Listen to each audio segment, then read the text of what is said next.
Today we're going to talk about inspecting a used turntable, because a lot of people have expressed interest in my knowledge about turntables. And this turntable was brought into us. It's a Thorns TD160 Super. It's unusual because it came with a Grace logo on its top plate, and we'll have a little better picture of it for you, or you can do it now. It has a Grace 707 tone arm on it, which was essentially the cat's meow in the 80s. I own several of them. Usually they were silver. This is a black one. And what we want to figure out is, what is this table all about? So the first thing we have to do is drop the bottom plate. This was done for a number of reasons. One is to look at what's going on underneath, and the other thing was to release a clamp actually holding the inner platter in place. On Thorns, that's rather unusual. Usually they pull straight out. And what we've discovered is essentially a hobbyist turntable. The Grace 707 tone arm was added after the fact, and rather coming out of its normal slot here, this was cut out and some foam was put in, and that's how it came out. And the suspension was done with a audiophile grade bread tie. I don't know what brand of bread is, and I don't think it really matters. But what we have is something that's interfering with the natural suspension of a Thorns. Thorns turntables are a 3-point suspension, and in fact they are tunable just like a Lin LP12. Most people don't realize that. It's done to a lower quality because the nuts that are used are not locking nuts, so they can wander and its tuning can go out of place. So now we're going to move to the top side so we can see kind of what's going on from the bottom.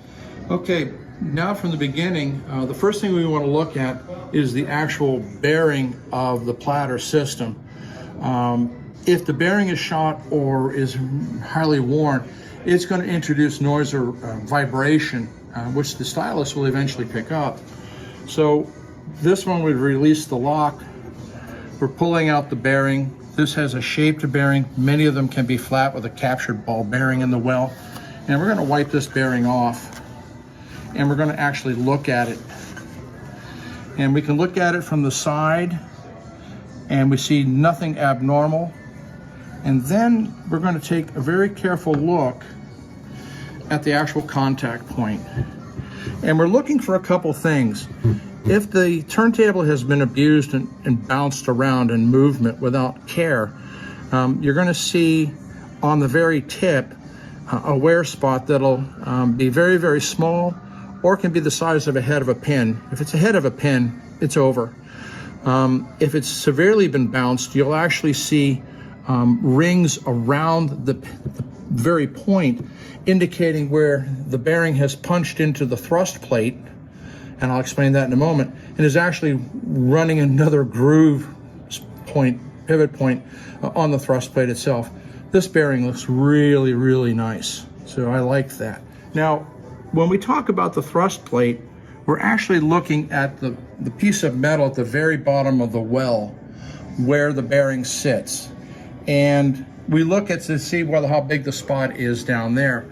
Now this bearing has been lubricated, which is usually not the case with Thorns. Sometimes it is. And so seeing that spot down there is a little difficult. So we're going to clean that out and see what we have. So now we're actually going to look at the most important thing on a turntable, which is the bearing. As we discussed, the bearing itself looks good. Now we're going to look into the bearing well and the thrust plate. That is what the bearing sits on. With many manufacturers, they end up using differential metals, one being softer than the other, which is not ideal at all, because the harder substance will burnish or bear into the softer one. Thorns is pretty good about not doing that. So now we look at how the table was handled and whether it was cared for. And if you come look down the bearing well, if we get a good picture of it, you'll actually see, as we work on it, you can see a little dot. That dot represents a couple things. It represents, one, the potential of wear from general use, and it is an older turntable. The other thing it can represent, and is more likely in the case of this turntable, is that in this case, the inner platter was not elevated or kept from bouncing on the bearing, the thrust plate, by simply elevating it and locking it so that it doesn't have the opportunity to bang.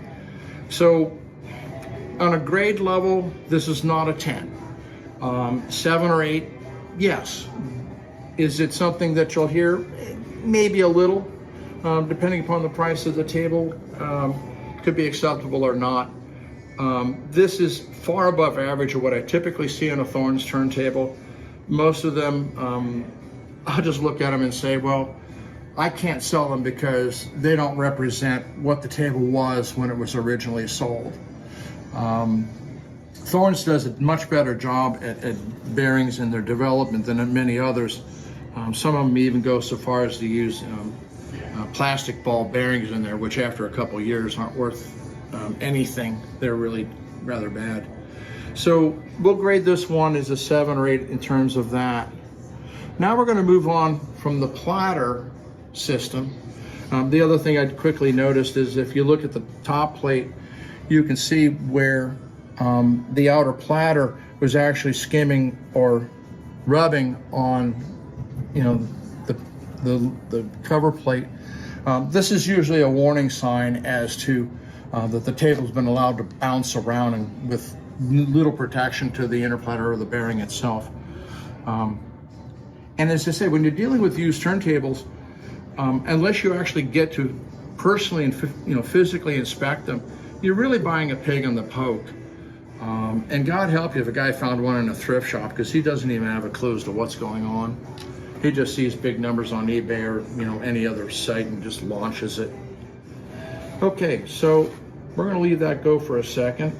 We're going to move over to the tone arm. And this is where most turntables really break down. And where they break down is actually problems with the bearing system. Because they've been moved around with the counterweight on, moved around in back of cars and things like that. When a turntable is moved, the counterweight itself should be taken off so that you're not putting additional stress on the bearings. And the simple test for the tone arm is whether it is still good, is to check the bearings. And the way one does this is holding it like this or with your finger on top for balance. And you give it just a very gentle side-to-side twist, clockwise and counterclockwise. You're checking the vertical bearings, and then when we're checking the horizontal, we give a slight push and pull again. This particular tone arm, the tone arm, in terms of this test, is fine. Okay, we've pulled another used turntable that's come into us. And I'm going to get more specific about what you may see, feel, or hear when you're dealing with a troubled tone arm. This happens to be a Sony table, and I say that because a lot of turntables, regardless of brand, already have this problem, and Sony just happens to be the one on display. Here, I'm going to give it the slight twist, and I can feel a little glitch, but when I go back to forth,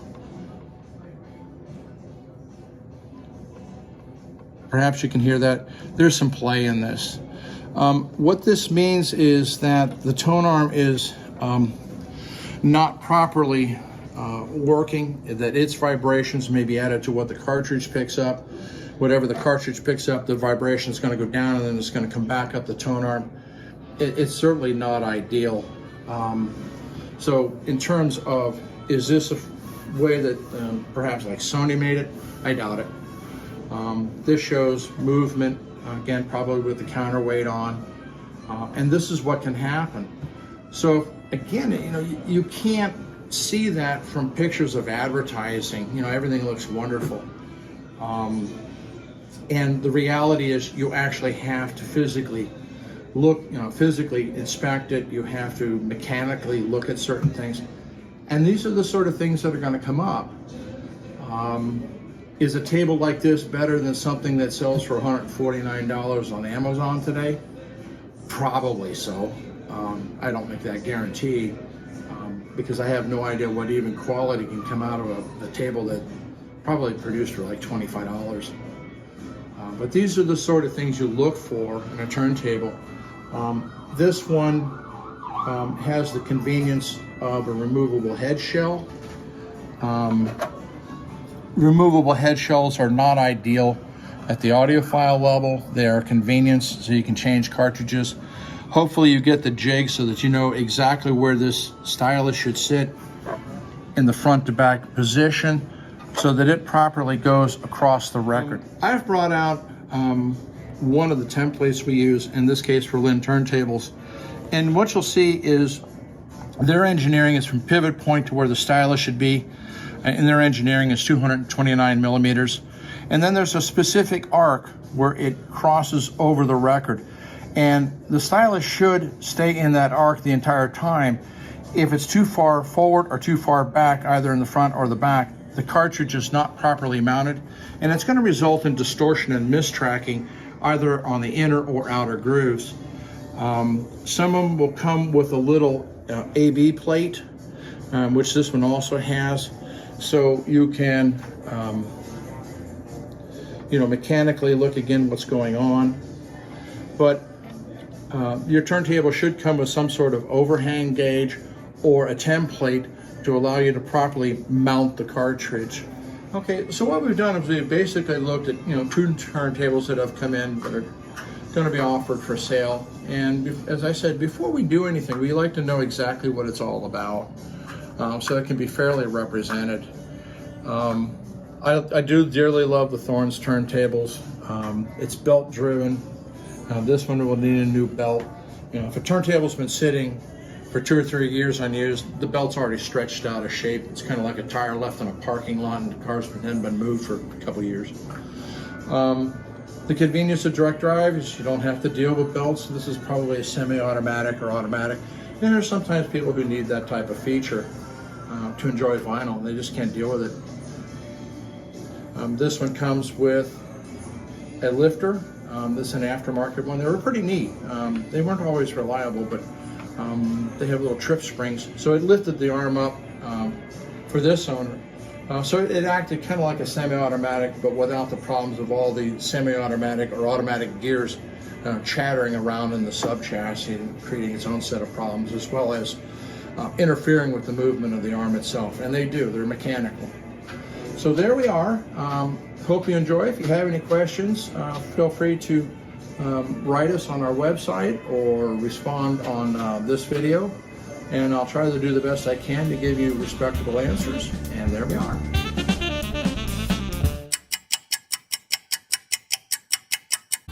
While we're underneath the turntable, the other thing I wanted to point out is not only securing the inner platter so that it doesn't bounce around, but many Thorns turntables and other ones actually have transport locks. Thorns has them on the side and they're accessible through the bottom plate. And this is to make sure that even the motor system and the springs and such don't bounce around and come out of tune. They should also be locked in place. I once received an Oracle turntable shipped out of Texas that might as well have been in a paper bag, because by the time I received it, the toning pillars were all bent, the tone arm was destroyed, the inner platter and platter system was just wandering all over the box. Amazingly, the only thing that survived properly was the cartridge, and that should have been the first thing destroyed.